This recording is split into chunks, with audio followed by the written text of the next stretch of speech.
சற்று முன் கிடைக்கப்பெற்ற மிக மிக முக்கியமான செய்தி ஒன்று வெளியாகி உள்ளது. விசாரணைக்காக டெல்லிக்கு அழைத்து செல்லப்பட்ட கனிமொழி அவர்கள், குறிப்பாக தூத்துக்குடி தொகுதிக்கு ஒதுக்கீடு செய்யப்பட்ட சுமார் 250 கோடி இன்று வரை கணக்கில் காட்டப்படாமல் கனிமொழி அவர்கள் மிக மிக மோசமான முறையில் நடந்து வருவதாகவும், நாடாளுமன்றத்தில் இதை பற்றி கேள்வி கேட்கும் போதெல்லாம் வெளிநடப்பு செய்வதாகவும் பல்வேறு குற்றச்சாட்டுகளும் கனிமொழி மீது முன்வைக்கப்பட்டு வருகிறது.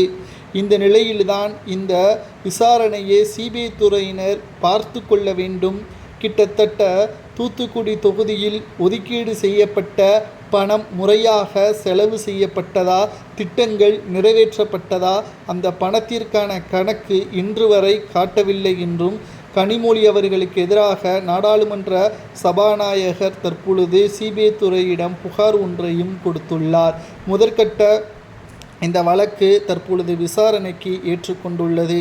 இதிலும் கனிமொழி அவர்கள் முறைகேடு செய்திருந்தால் நிச்சயமாக டெல்லி உயர்நீதிமன்றம் கனிமொழி அவர்களது எம்பி பதவியை கூட பறிப்பதற்கு அதிக அளவு வாய்ப்புகள் இருப்பதை நம்மால் பார்க்க முடிகிறது. திராவிட முன்னேற்ற கழகத்தில் ஒருவர் கூட யோக்கியர்கள் கிடையாதா? மக்களுக்கு நன்மை செய்ய வேண்டும் என்பதற்காக ஆட்சி அதிகாரத்திற்குள் வருகிறார்கள். அப்படிதான் சொல்லிக்கொண்டு ஓட்டுக்களையும் பெற்று அரியணையில் ஏறுகிறார்கள். ஆனால் வெற்றியடைந்த மறு கணமே சொத்துக்களை சேர்ப்பதற்கும் பல்வேறு வகையான ஊழல்களையும் மேற்கொள்கிறார்கள். தூத்துக்குடி தொகுதிக்கு ஒதுக்கீடு செய்யப்பட்ட பணம் எங்கே என்று தற்பொழுது எதிர்க்கட்சியினர்கள் கேள்வியையும் கேட்க ஆரம்பித்து விட்டார்கள். விசாரணையில் நான் செலவு செய்து விட்டேன், அதாவது பயணிகள் நிழற்கூடை அமைத்து விட்டேன், அதற்கு 70 கோடி என்று கூறியுள்ளார். ஆனால் அதற்கான புகைப்படங்களை பார்த்தாலே தெரிகிறது.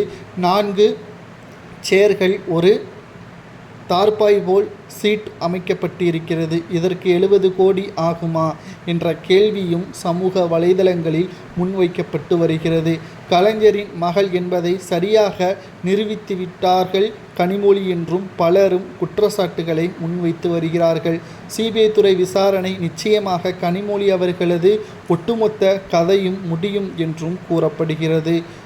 சுமார் 250 கோடி கடந்த 3 ஆண்டுகளாக, அதாவது 2 முறை அவர் தொடர்ச்சியாக எம்பியாக தூத்துக்குடியில் தேர்வு செய்யப்பட்டிருக்கிறார்.